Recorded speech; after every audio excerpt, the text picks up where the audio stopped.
Boa noite para você de casa. Agora o NTV News. Mais 6 mortes por Covid-19 são registradas em Patos de Minas. Continua em alto contágio, com mais 335 patenses infectados. Casos ativos da doença continuam batendo recorde no município. E mais. Caminhão com mais de 1,5 toneladas de maconha é apreendido em Patos de Minas pela PRF. Como o patense tem se comportado durante o toque de recolher? Consumo de produtos substitutos na quaresma faz preços do peixe e dos ovos subir. Secretário de Estado de Saúde se reúne com prefeitos da região na Amapá.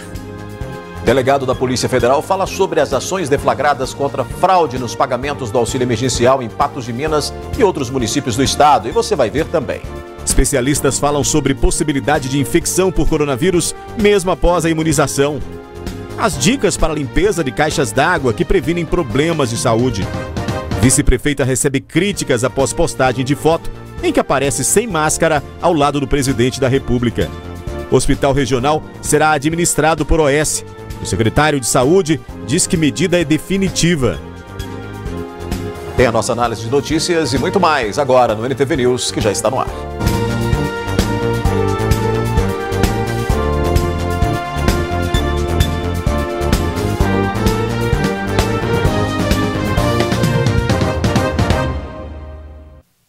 Um caminhão que transportava mais de 1,5 toneladas de maconha foi interceptado pela Polícia Rodoviária Federal esta quarta-feira na BR-365 em Patos de Minas. Foram apreendidos 1.647 quilos, 790 gramas de maconha, escondidos em embalagens de carvão que estavam no baú do caminhão abordado na BR-365. A ocorrência foi registrada durante uma operação da Polícia Rodoviária Federal. A gente estava na Operação Caminhos de Minas, que é uma operação integrada com a Polícia Militar, cada um em sua respectiva circunscrição. E durante essa operação em abordagem, a gente abordou esse caminhão aqui. O condutor apresentou nervosismo extremo e, ao verificar a documentação, a gente constatou que a nota fiscal era falsa. Diante disso, a gente adentrou no baú e verificou que a carga de carvão era apenas uma cobertura da droga que estava dentro. Um rapaz de 25 anos foi conduzido para a Delegacia de Polícia Civil de Patos de Minas, juntamente com o material encontrado e o caminhão, com placas de Cascavel, no estado do Paraná. Na delegacia, o rapaz informou aos policiais que recebeu uma proposta de pagamento no valor de R$30 mil para fazer o transporte da carga até Guaíra, também no estado do Paraná. A documentação do veículo e do motorista estava até então regular, mas o condutor deve responder pelo crime de tráfico de drogas. Ele está aqui na delegacia, ele responde pelo crime do tráfico de drogas. Ele afirmou que receberia uma quantidade de R$30 mil para trazer essa droga de Guaíra para o Nordeste e para, segundo ele, Feira de Santana. Teria sido aliciado na rua e informaram para ele o local onde ele pegaria o caminhão para o transporte. Com mais de uma semana com restrições para barrar o crescimento de casos do novo coronavírus em Patos de Minas, nós fomos às ruas para saber como é que o patense tem se mostrado diante dessas restrições, inclusive da circulação de pessoas no período noturno. Uma ordem aos patenses. Tradicionais locais para caminhada e prática de exercícios físicos vazios. Ou melhor, quase vazios. É que vez ou outra víamos pessoas descumprindo a determinação. Na orla da Lagoa Grande parecia tudo tranquilo, mas vimos este ciclista fazendo um trajeto na orla. O decreto também proíbe a utilização de avenidas e ruas para a prática de exercício. Na Marabá encontramos este homem pedalando. Na Avenida JK vimos este homem e este garotinho, ambos tranquilamente. Na avenida do bairro Copacabana, não encontramos ninguém. Já neste trecho da avenida do bairro Jardim Califórnia, encontramos com estas pessoas, com roupas até que adequadas para a prática de caminhada, mas não seguindo a regra do decreto municipal. A avenida Afonso Queiroz ficou assim, vazia, sem carros e pessoas circulando. O decreto de número 5.001 de 2021 dispõe sobre algumas medidas mais restritivas quanto ao combate do novo coronavírus aqui em Patos de Minas. Entre essas medidas está o toque de recolher das 10 horas da noite até as 5 horas da manhã. Neste momento em que nós estamos gravando, nós já passamos das 10 horas da noite. Mas como percebemos, ainda algumas pessoas acabam em circulação, exceto ambulâncias como nós vimos agora. Mas em outros momentos, temos carros circulando na nossa cidade. Depois do intervalo aqui no News, o secretário de Estado de Saúde se reúne com prefeitos da região na Amapá. Especialistas falam sobre possibilidade de infecção por coronavírus pós-imunização.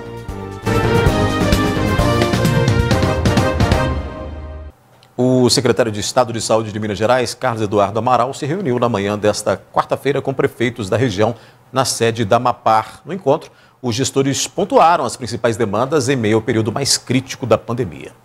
Segundo César Caetano, presidente da Amapá e prefeito de Carmo do Paranaíba, em reunião ficou estabelecido que deverá ser criado um centro de referência regional para pacientes infectados pelo novo coronavírus. Patos de Minas foi o município escolhido.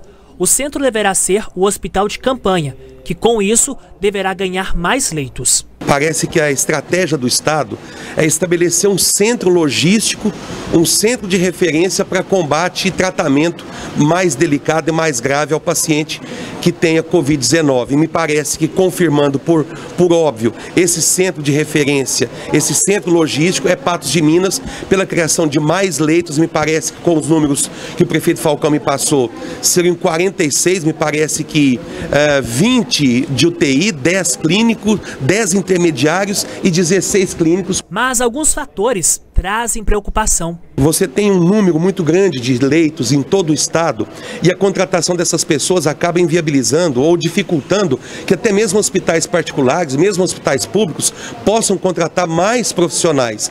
Então, o que a gente consegue compreender, baseado em um ano já de Covid-19, é que, de uma maneira que eu considero até razoavelmente simples, a situação, muito do controle da situação está na mão do gestor, está na mão do Estado. Mas se a população não compreender o papel dela, de não fazer festa, de não aglomerar, de buscar o isolamento social, o distanciamento social, a situação tende a se complicar e a se tornar mais delicada com o passar do tempo. Então nós temos um cenário que é perigoso, que é delicado. Você tem a questão do recurso que está acabando, o secretário nos assegurou que pelos próximos 3, 4 meses, nós teremos recursos em Minas Gerais disponíveis para o tratamento, acompanhamento, transportes, enfim, do cidadão mineiro.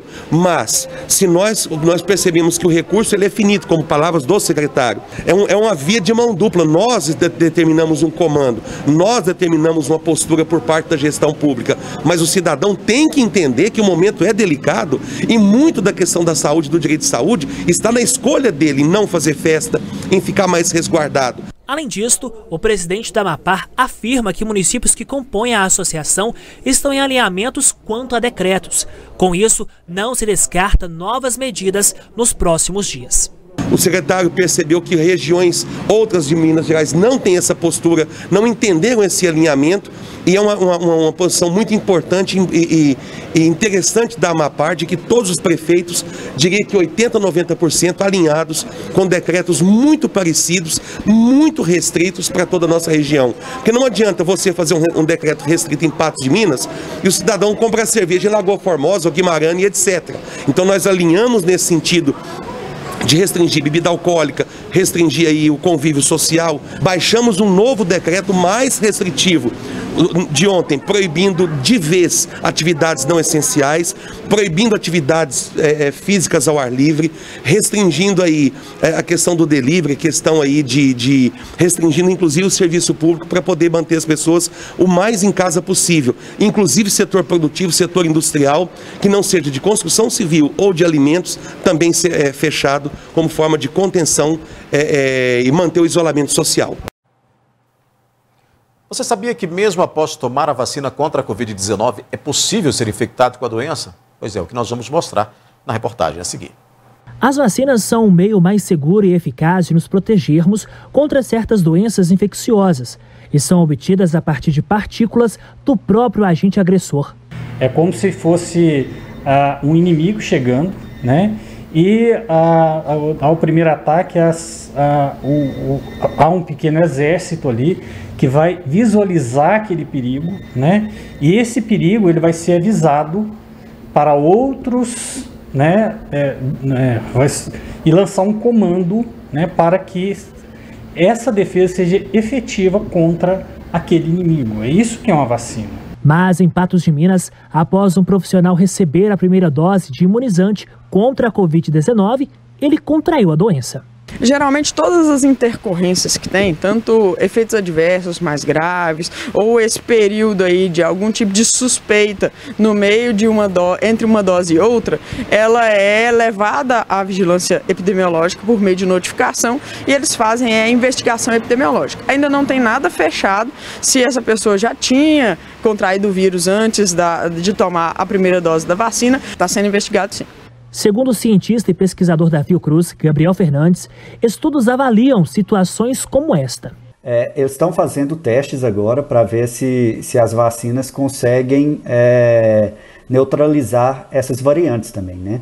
Só que algumas variantes só que são de preocupação, porque a grande maioria dessas variantes tem mutações em regiões que não vão trazer muito problemas para a vacina, porque a vacina é desenhada para produzir a proteína spike do vírus. Então ela só vai ter a eficácia dela alterada caso a variante tenha mutação na proteína spike, que é o caso das variantes do Brasil, do Reino Unido e da África do Sul. A situação é preocupante. Possivelmente, os vacinados foram negligentes aos cuidados. Quando esse evento começa a acontecer muito, isso mostra que as pessoas ficaram negligentes aos cuidados pelo fato de terem sido vacinadas. E o maior problema disso é porque as variantes aparecem dentro da gente, né? Cada ciclo do vírus dentro da gente produz mutações. E se a gente foi vacinado e a gente está se expondo continuamente ao vírus, pode acontecer de uma das variantes que aparecerem dentro da gente driblar a vacina. Então, ou seja, a gente vacinar e sair para a rua como se tivesse totalmente protegido, a gente pode estar selecionando vírus que vão ser resistentes à vacina. Então, a maior preocupação é essa. Em momento de pico da doença, como vivido em Patos de Minas, os cuidados devem ser mantidos, vez que ninguém está 100% imunizado. Nem após a segunda, o indivíduo ele pode sair sem máscara. Por quê? A proteção da vacina é contra, né, ela vai proteger para os casos graves. Ou seja, o indivíduo tem uma chance ainda de ter, após a vacinação, primeira e segunda dose, ele ter ainda, né, ser reinfectado pelo vírus e ter um quadro brando, ou ser reinfectado pelo vírus e não ter sintomas. Lave as mãos, higienize as mãos, use máscara para todas as circunstâncias, né, protegendo a si mesmo e os seus, né? Então a responsabilidade de cada um agora, ela se faz muito presente. E não circule, não faça, né, com que o vírus tenha a chance de se propagar. A seguir, o delegado da Polícia Federal fala sobre as ações deflagradas contra a fraude no pagamento do auxílio emergencial em Patos de Minas e outros municípios do estado. Vamos falar também sobre os cuidados, a importância sobre a limpeza das caixas d'água que previnem problemas de saúde.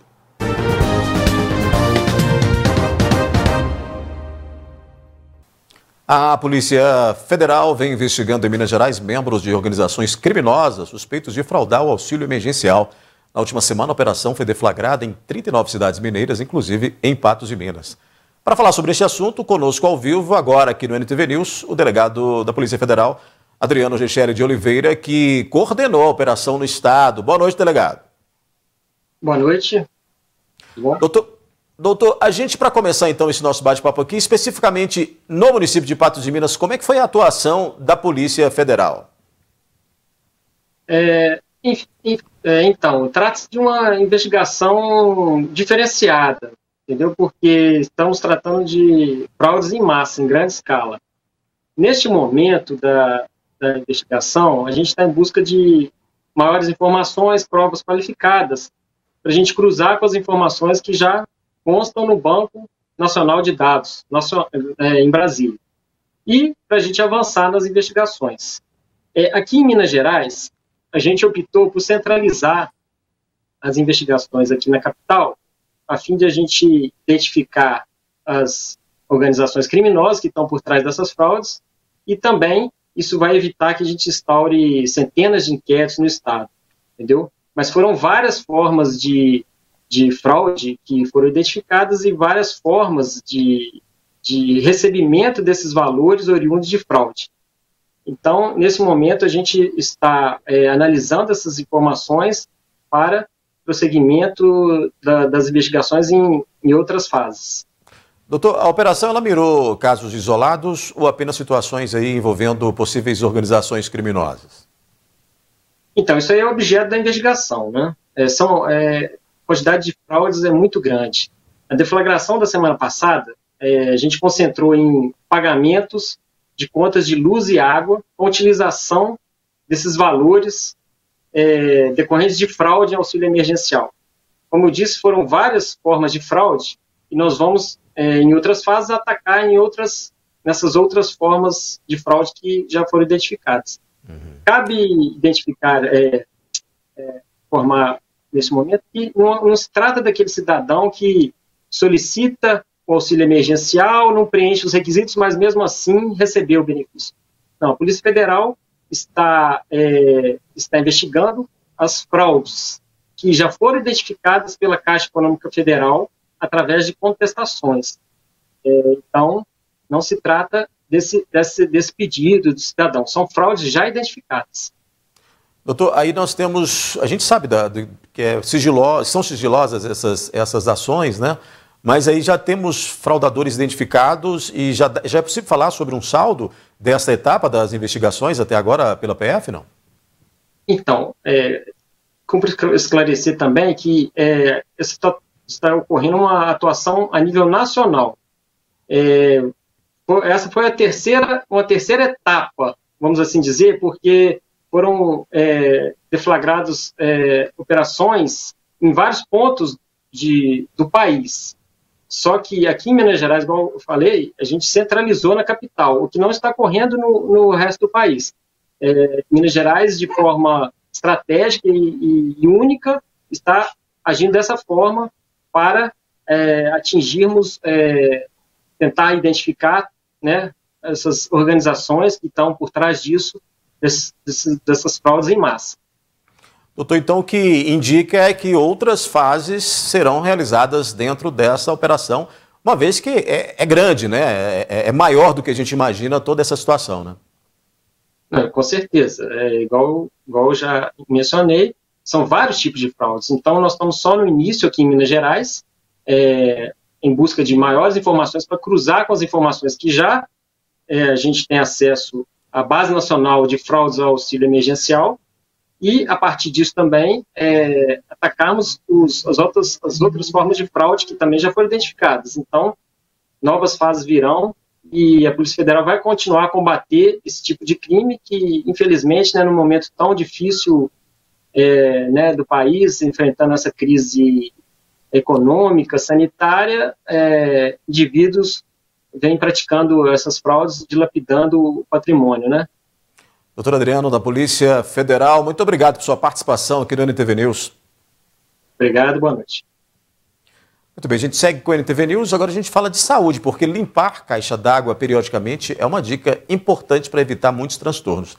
Apesar de tratado, o acúmulo de sujeira no reservatório pode poluir a água e colocar em risco a saúde da família.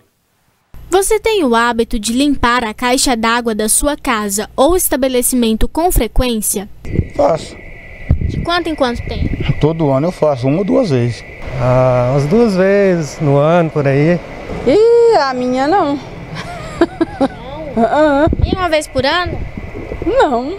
Eu mudei pra lá e depois que eu mudei pra lá, eu não fiz não. Manter a caixa d'água do imóvel limpa é essencial para preservar a qualidade da água.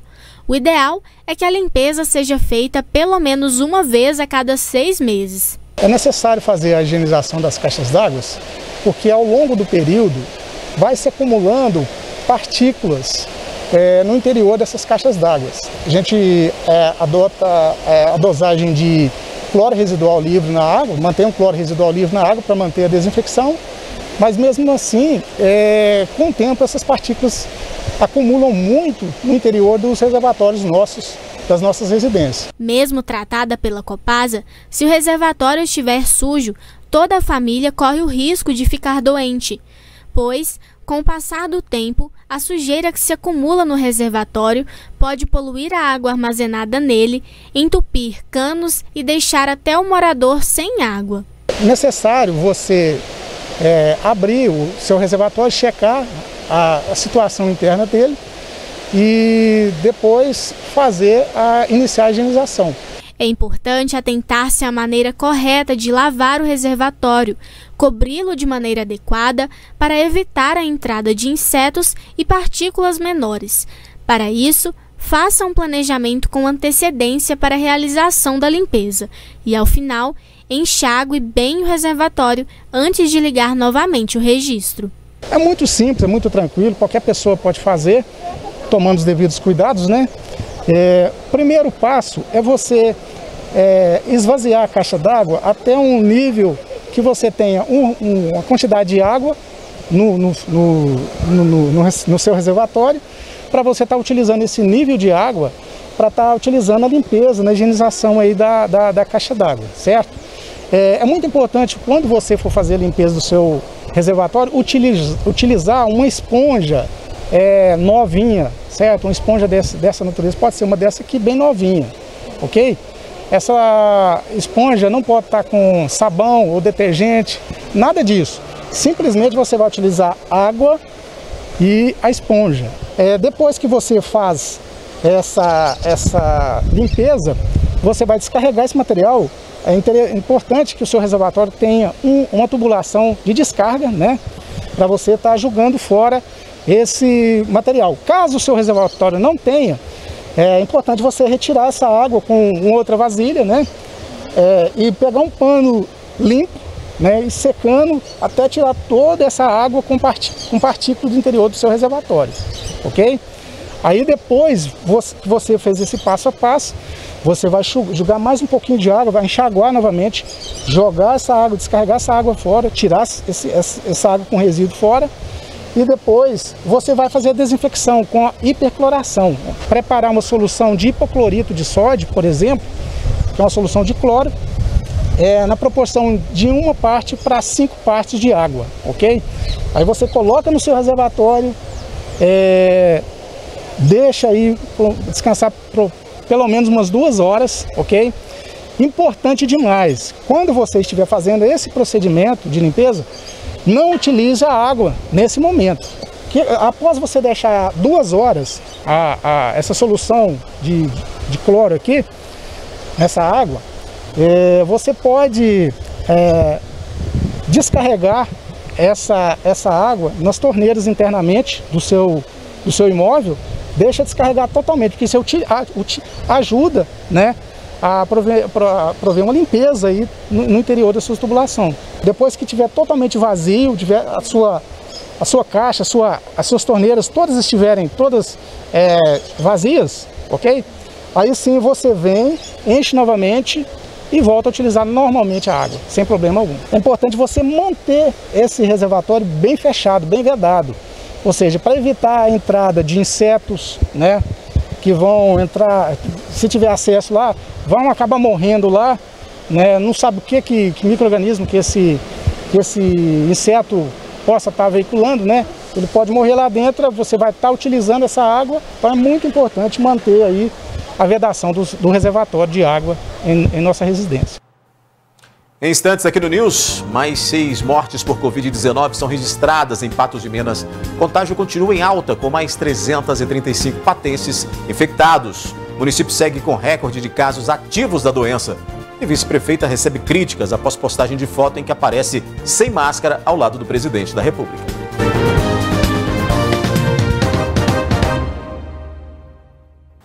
Nesta quarta-feira, chegaram a Belo Horizonte, no aeroporto de Cofins, 357.400 novas doses para imunização contra a Covid-19. São 220 mil vacinas AstraZeneca e 137,4 mil Coronavac.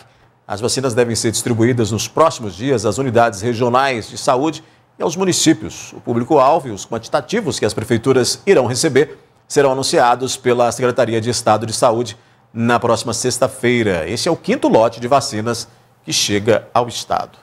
Vamos à nossa análise da notícia com a jornalista Ludmila Bahia. Boa noite, Ludmila. Olá, Odair, como vai? Boa noite para você, boa noite a todos que acompanham o NTV News. A gente chega aquele momento para discutir, para debater aí algumas informações que marcam a quarta-feira.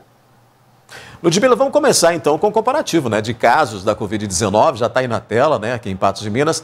Hoje, Ludmila, nós tivemos mais 335 confirmações de contágio, continua alto, mais 6 óbitos em decorrência da enfermidade. E a gente pode perceber aí que o número de casos ativos bateu recorde novamente nesta quarta-feira, né? O que assusta quando a gente espera calmaria nenhuma. A gente tem um boletim que bate recorde com relação a casos ativos de Covid-19, mas durante a semana também é o boletim com maior confirmações de casos de Covid-19. São 335 novos casos, quando a gente recupera e compara com o boletim da terça-feira. Um número que também que preocupa, que faz prender o fôlego, é a quantidade de novas mortes confirmadas em um único boletim. São mais 6 óbitos por Covid-19, somando os óbitos de terça e quarta-feira, daí são 14 vidas perdidas para a Covid-19 confirmadas nesses 2 boletins epidemiológicos. Um cenário que a gente ativa de novo e não baixa a guarda com relação à preocupação.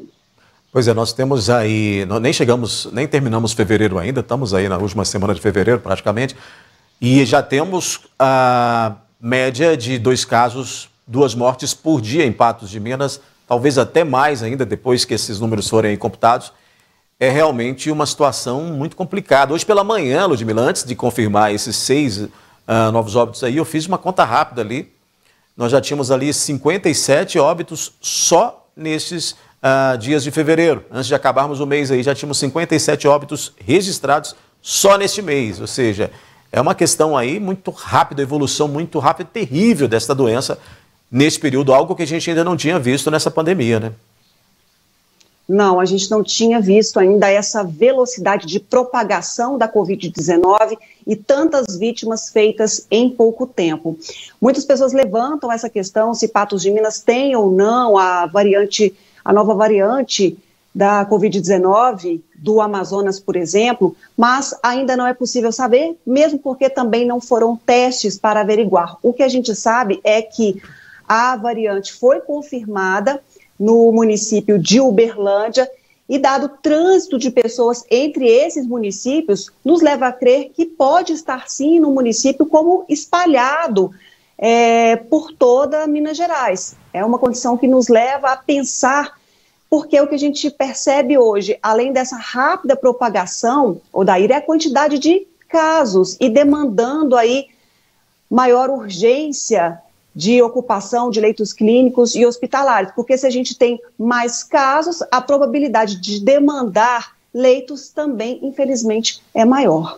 Pois é, por falar em leitos, vamos fazer então um comparativo da taxa de ocupação hospitalar, que já está aí na tela para a gente comparar, Ludmila, e que já mostra números aí diferenciados, né? Entre ontem e hoje nós temos aí uma média que continua alta, também nessa ocupação de hospitais públicos e privados, né? Altíssima essa ocupação, o sistema público e privado, a disponibilização de leitos clínicos e de UTI continua aí batendo recordes de ocupação, hoje quase 222% ocupação de leitos clínicos, quase 165% de UTI. O único número que teve uma retração é de ocupação hospitalar de leitos clínicos, somente em leitos públicos, quase 72%, o que também não é um percentual tranquilo, e a disponibilização de leitos só de UTI em hospital público beirando aí a casa de 87%, mesmo percentual de ontem, mas isso significa, Odair, que no sistema público existem apenas 4 leitos disponíveis. E estamos nessa situação porque o número de mortes em Patos de Minas é muito alto. Então, infelizmente, o que a gente percebe é que tem se mantido esse percentual porque tem morrido muitas pessoas. É um cenário que deixa e aumenta a preocupação. Cenário aterrador, né? Ludmila, vamos atualizar as últimas informações sobre o hospital de campanha com a repórter Paula Mota. Em relação à movimentação no hospital de campanha, o que foi informado pela assessoria de comunicação da prefeitura do município é que o fluxo de pessoas continua o mesmo que registrado em dias anteriores. Outro dado que chama a atenção é a quantidade de pacientes ativos no município, que já são mais de 2.000 pessoas. Além disso, há pelo menos 15 pacientes que aguardam transferências de leito também na nossa cidade. Uma informação que preocupa as autoridades locais e também o restante da população, tendo em vista os números cada vez maiores de casos de contaminação. Além disso, conforme repassado pela assessoria, muitos pacientes com sintomas leves da Covid-19 seguem procurando o hospital para serem atendidos, o que sobrecarrega ainda mais a unidade. Houve também modificações na estrutura do hospital, conforme já havia sido informado a respeito da ampliação do local. A estrutura é bem semelhante à que havia na UPA, quando a ala de enfrentamento à Covid-19 era anexa à unidade. Ludmila, como avaliar então essas mudanças e também essa questão aí que não diminuiu, né, de ocupação de leitos no hospital de campanha, de toda essa estrutura que tem que ser aí aumentada, né? Está passando aí por reformulação. Como é que a gente analisa tudo isso num momento como esse em que, por exemplo, tivemos aí a presença de um secretário estadual de saúde? Odair, não dá para fazer mais com menos, conforme desejou a Prefeitura de Patos de Minas, porque a gente sabe que desde janeiro a gente tem aí um aumento expressivo no número de casos e já era esperado que pudesse ter esse avanço se a gente observasse o que estava acontecendo à nossa volta, em municípios próximos, como Monte Carmelo e até mesmo Coromandel. Patos de Minas não estaria isento e numa bolha diante a essa explosão de casos de Covid-19. O que a gente aguardava era essa vinda do secretário e que ele trouxesse na bagagem dele boas notícias, né, com recursos, aportes imediatos de dinheiro para investimento na saúde, mas se mostrou apenas como coparticipação junto ao município nos investimentos a serem gerados e necessários, porque é uma medida agora que é necessidade, é prioritária. E também não foi anunciada a ampliação, a abertura de mais leitos no Agarrate, que foi uma promessa, que foi um desejo, que várias vezes a própria Rede FEMIG informou ao jornalismo da NTV da possibilidade dessa garantia, dessa estrutura de ampliação no Hospital Regional Antônio Dias, o que não aconteceu. E o secretário, na minha avaliação, veio mais trazer ou fazer uma visita de solidariedade, se colocando pronto e junto ao município, assim como é papel e dever do governo do estado de Minas Gerais, ainda mais no momento em que enfrentamos o caos.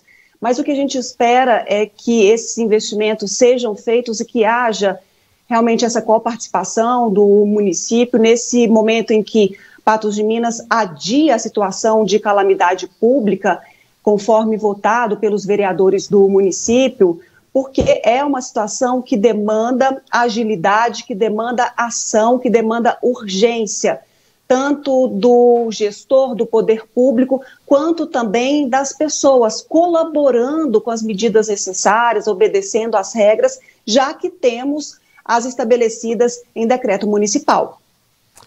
Ludmila, nós falamos agora há pouco sobre os números da Covid-19 em Patos de Minas, né, desses boletins de ontem e hoje, mas tem uma situação recorrente, a gente também já citou aqui, que é o represamento de dados, né, que acaba causando estranheza com relação à disponibilização dessas informações para a população.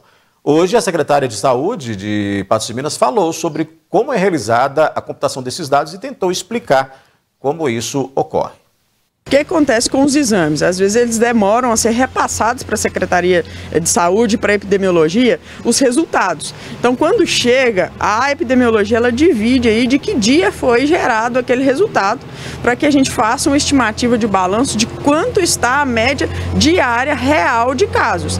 Então, na sexta-feira, nós tivemos mais aí de 400 casos, mas esses casos não foram em 24 horas. Os resultados foram enviados à Secretaria em 24 horas, naquele dia, mas eles são do decorrer da semana e tem casos até de meses atrás. Então, depende muito do laboratório, desse repasse de informações do laboratório. Nós temos aí 2, 3 dias de envio para o laboratório, então a gente consegue epidemiologicamente controlar essa curva, ver como é que está a média diária. Nós até atualizamos isso no site da prefeitura, em um modo de zoom que você consegue chegar lá e ver realmente quantos casos está em dia. Só que tem dias esporádicos que esse número acaba acumulando. Nós tivemos aí a estabilidade, como esperado, com as medidas preventivas aí e de contenção, mas nós estabilizamos na curva alta. Então a gente conta aí com a ajuda da população para que essa estabilidade se mantenha e posteriormente a gente tenha a diminuição desses casos. Mas aí, Ludmila, a gente precisa de clareza, né? Sempre nessa divulgação destes dados, né? Odair, o que a gente sabe é que o boletim epidemiológico é a ferramenta que os próprios gestores utilizam e a própria população também para ter uma noção de como caminha a pandemia, através dela ou por meio dela, que os gestores, portanto, vão aí lançar decretos, outras políticas, necessidade ou não de ampliação de leitos, outras medidas e ações necessárias, bem como também a população se basear até para nortear as suas próprias ações. E quando a prefeitura lançou um terceiro boletim, o que não aconteceu em nenhum momento nessa pandemia e não se repetiu após a sexta-feira, quando ela lançou um terceiro boletim, criou uma confusão geral. As pessoas até questionaram o que estava certo, o que não estava.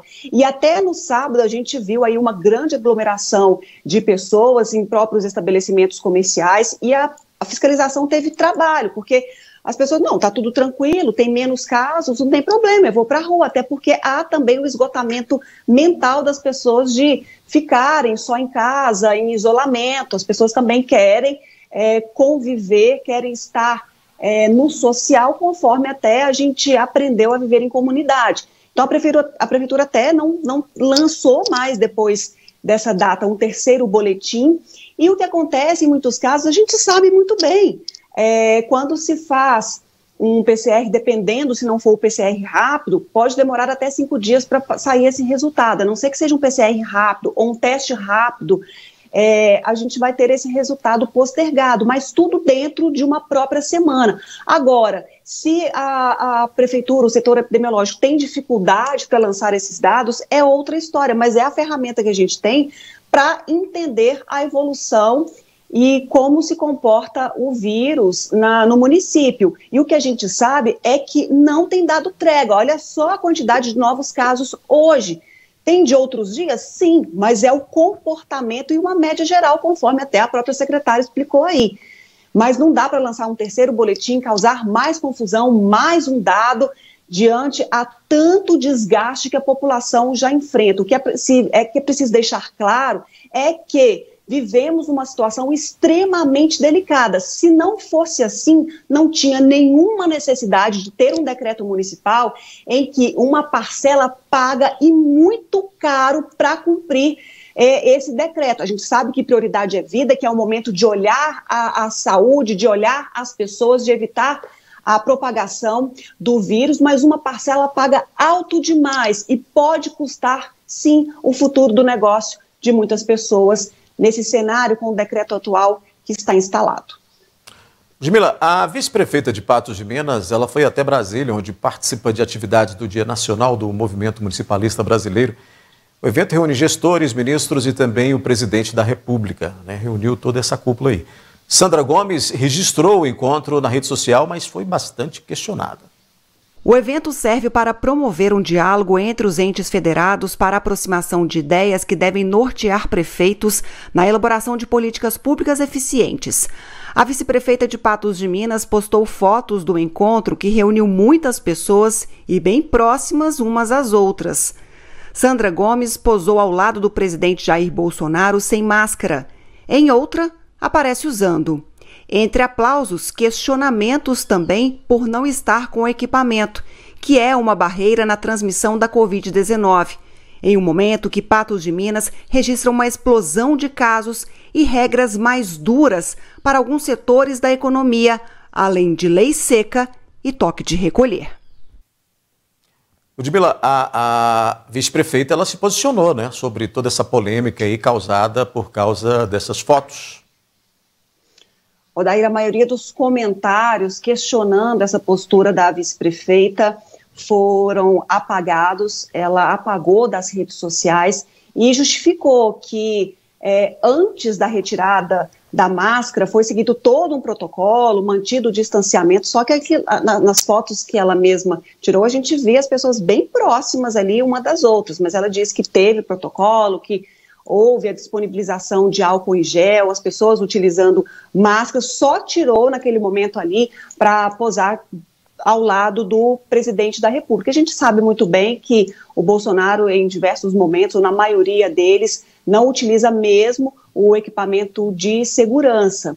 E valeu-se aí as pessoas, portanto, a partir desse registro, de fazer todas as críticas, cobrando dela o exemplo a ser dado nesse momento em que Patos de Minas passa por essa situação toda aí.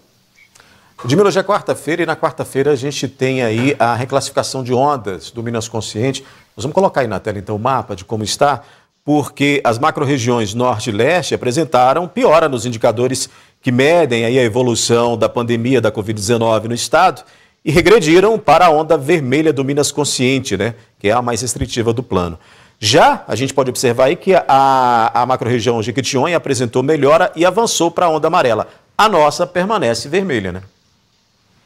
O que a gente vê aí nesse mapa é a maioria das macro-regiões do estado coloridas de vermelho, nenhuma na onda verde. De novo se repete esse cenário no estado, o que leva à compreensão que há um avanço, sim, da Covid-19 no município. Inclusive, o próprio governo do estado disse que o número de casos da doença no estado aumentou aí 4,5%, o de óbitos cresceu 5,1% na última semana, e a situação em todo o estado é de alerta, não só nessas macros que vem enfrentando colapso no sistema de saúde, que são as macros Triângulo do Norte e Noroeste.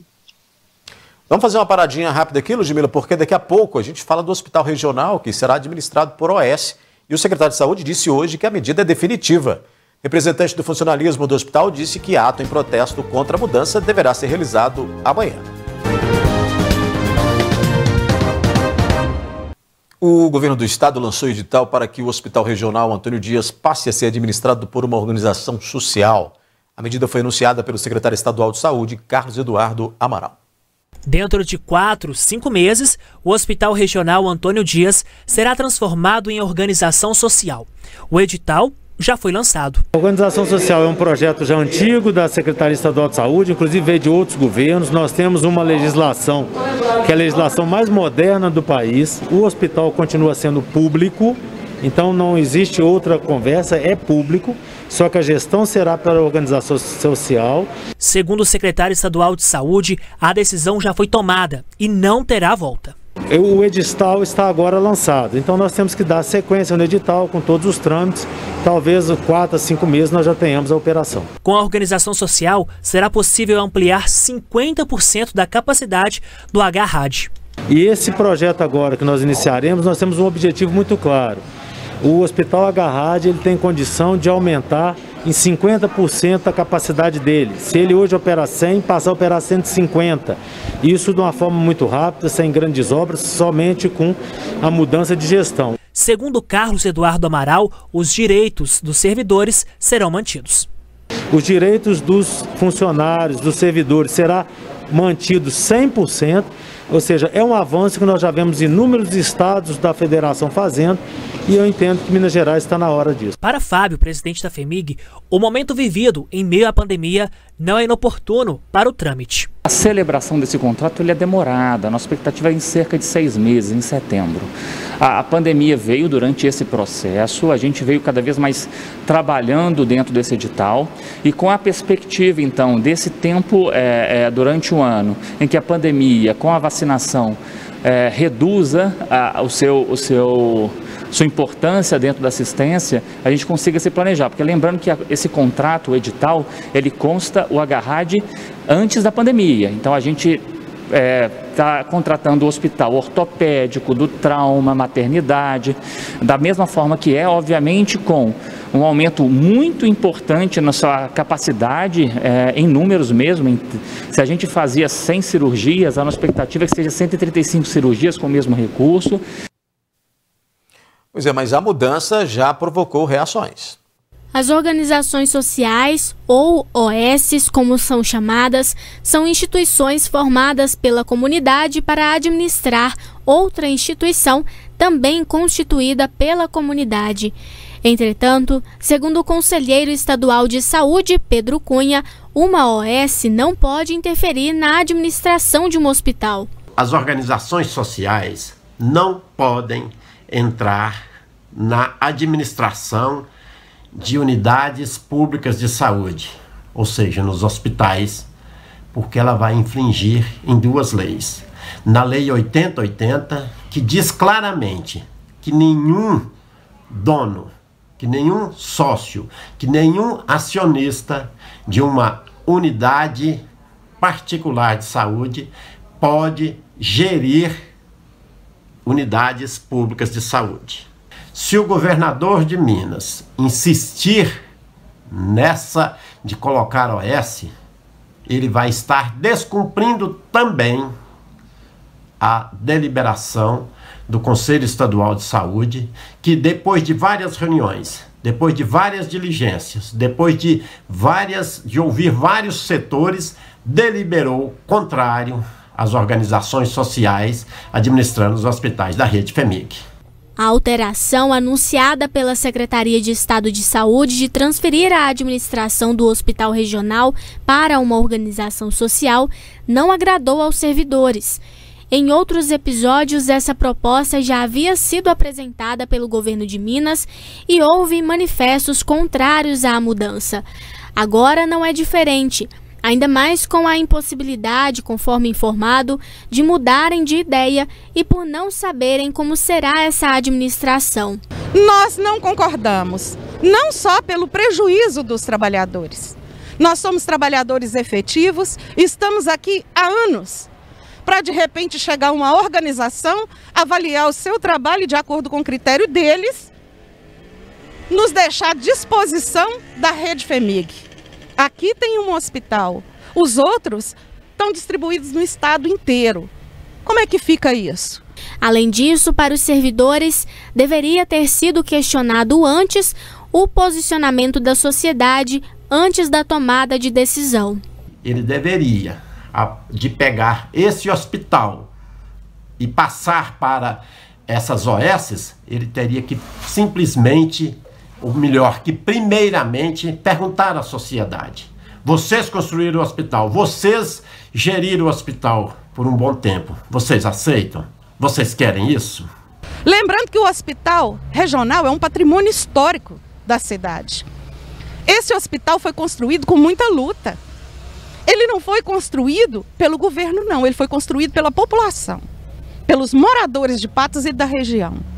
Como forma de protesto diante da decisão, o manifesto foi organizado para acontecer ainda nesta semana. Amanhã nós estaremos aqui, como todas as manifestações, como todos os movimentos da saúde, são pacíficos.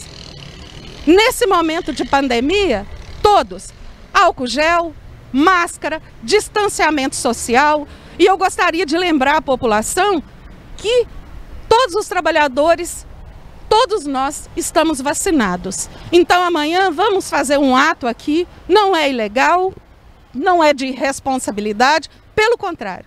O que nós queremos é chamar a responsabilidade dos senhores governantes, porque o que estão fazendo aqui, o que estão tentando fazer aqui, é inaceitável. Ludmila, essa medida já tinha sido, inclusive, anunciada pelo governador Romeu Zema, né?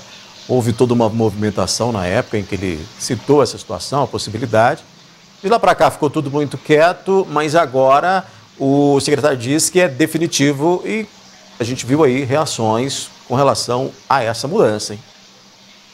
A grande insatisfação dos servidores da saúde é essa falta de diálogo do governo com esses trabalhadores. Faltou aí uma chamada para uma conversa, para exposição e até mesmo colocar aí essa tranquilidade que os trabalhadores cobram nesse momento, porque eles temem com relação ao futuro e, segundo garantiu o secretário de Saúde, essas garantias serão mantidas, os servidores serão mantidos, mas aí a gente sabe que a estrutura é do Estado, mas as decisões partem dessa organização social que tem cunho privado para administrar e otimizar essa estrutura hospitalar. O que fica claro com a fala do secretário de Estado da Saúde, o Carlos Eduardo, ou daí, é que ele fala, olha, a gente vai ampliar a capacidade do hospital assim que essa OS for ativada e será uma ampliação imediata, o que corrobora que o Estado não tem tido a competência para poder fazer essa ampliação, porque se é possível e é uma ampliação imediata, o Estado já dá um atestado de incompetência para gerir esse patrimônio, esse serviço público prioritário que se chama saúde. A gente vê isso nessas falas e com muita preocupação. Agora, é uma coisa aí, conforme até o presidente da FHEMIG diz que vai demandar um tempo para que isso ocorra, mas a grande questão é essa falta, né, de diálogo, de conversa com esses trabalhadores e como vai ser administrar tudo isso, essa transição ao longo desse período aí. Pois é, a Ludmila, inclusive, tem uma fala aí nesse material que a gente mostrou, do Pedro Cunha, né, que faz parte aí do Conselho Estadual de Saúde, reclamando que a sociedade não foi chamada para esse debate, para essa mudança, para opinar com relação a um bem que é público, né, que está na história de Patos de Minas de uma grande conquista para a saúde, independente dos ganhos aí que podem vir. Essa sociedade ela não foi chamada para essa decisão, né? Os principais afetados não foram convocados para esse diálogo. É esse o questionamento deles. Eles querem entender para que rumo vai. Até porque pode, segundo eles entendem também, pode ser um indício aí de que essa unidade hospitalar pode ser sim privatizada no futuro, e esse é o grande temor que aconteça. E o temor atual de um futuro próximo, quando essa OS for instalada, já que é uma decisão definitiva do Estado, é o que vai acontecer com todos os servidores, né? Tanto os efetivos quanto os contratados. Porque o que eles temem é que haja aí um enxugamento dos servidores até para poder administrar melhor toda essa estrutura. Mas será que será algo eficiente? Isso vai ou não acontecer? Tem muitas respostas a serem dadas ainda e os servidores, os trabalhadores cobram isso, o que é totalmente pertinente com uma mudança drástica dessa forma. Ludmila, uma última notícia antes da gente encerrar aqui. O PROCON de Patos de Minas, por meio de nota publicada agora à tarde, informou que lacrou uma das bombas de um posto de combustíveis que fica localizado na Avenida JK. Isso ocorreu na tarde de hoje, a partir de uma denúncia, né, que foi enviada ao órgão, que constatou que este equipamento, né, desse posto estaria abastecendo veículos com quantidade inferior à informada no painel. Uma variação aceitável, de acordo com o PROCON, é para 20 litros de combustível e é de 60 ml para menos ou 100 ml para mais, mas que a empresa em questão estaria entregando aí 80 ml a menos ao cliente, ou seja, a diferença de 33% disso que estava sendo comprado. Portanto, nós temos aí essa informação do deste posto que teve aí, foi lacrado esse equipamento pelo PROCON agora no final da tarde, Ludmila. Que essa ferição aí seja propalada, que ela chegue a outros postos de combustíveis para o consumidor ter a tranquilidade que está abastecendo com a quantidade que está sendo paga, porque isso levanta a questão também se outros postos fazem isso ou não. Tomara que essa prática seja isolada e que somente aconteça nessa bomba, é o que a gente espera, mas para testar isso só com uma fiscalização maior e ampla por todos os postos, porque é uma situação inaceitável. Pagar e caro, e muito caro, porque a gente tem reajustes constantes no preço do combustível. Pagar caro e ainda não levar para casa aquilo que comprou é, no mínimo, absurdo. A gasolina está num preço que ninguém queria e, além de estar muito cara, como você disse, não pode vir a menos. Ludmila, então é isso. Muito obrigado por sua participação aqui no News. Amanhã a gente se encontra novamente aqui para debatermos diversos assuntos novamente aqui na tela da NTV. Obrigado daí pela companhia, a todos que estiveram conosco, que amanhã tenhamos notícias boas, que assim torcemos, viu? Cuidem-se, saúde, beijo, tchau, tchau. Outras informações você acessa o portal patujá.com.br. Amanhã a gente se encontra novamente. Obrigado a você pela companhia. O NTV News volta às 19 horas amanhã, quinta-feira. A gente estará junto novamente. Até lá.